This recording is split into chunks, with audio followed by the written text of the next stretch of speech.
Have you ever wondered what happens when a country goes bankrupt? Is it actually possible to transfer the deed of an entire territory to someone else, just like a car or a house?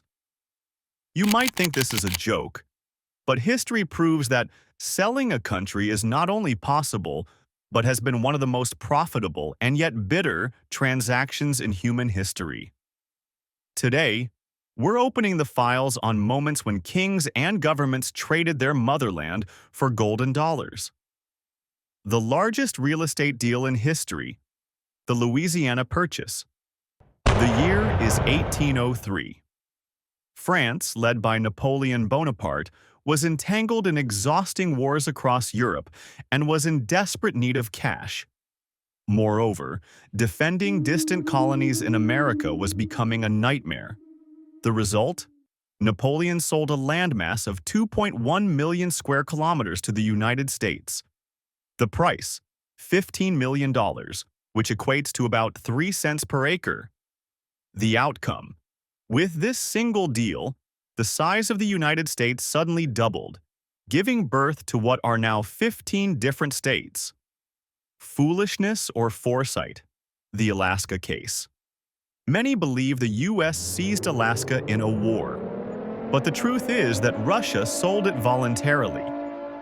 In 1867, Tsar Alexander II of Russia believed Alaska was nothing more than a useless, frozen wasteland and feared that Great Britain might eventually seize it for free.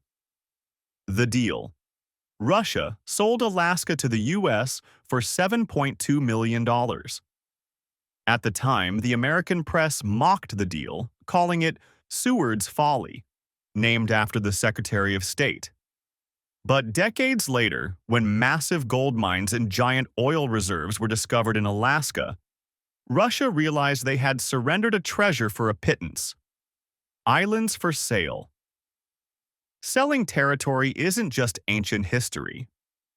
In 1917, the Danish government sold the Danish West Indies to the U.S. for $25 million in gold. Why? Because in the heat of World War I, Denmark feared a German occupation, while the U.S. wanted a strategic naval base in the Caribbean. Today, we know this archipelago as the U.S. Virgin Islands. How do you sell a country in the 21st century? Today, no one simply draws lines on a map to sell territory. It would clash with UN regulations. However, unofficial selling methods have become much more sophisticated. Selling sovereignty, passport sales.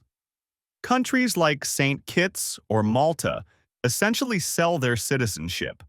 By paying hundreds of thousands of dollars, you buy a passport. This is effectively selling national identity to fund the national budget. 99-year leases.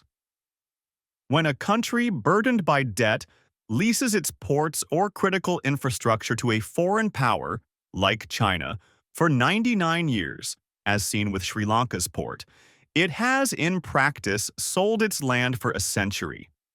Selling underground resources. When the exclusive mining rights of a poor nation are handed over to a foreign corporation for 50 years, the national wealth of that country has been pre-sold. Why is a country sold?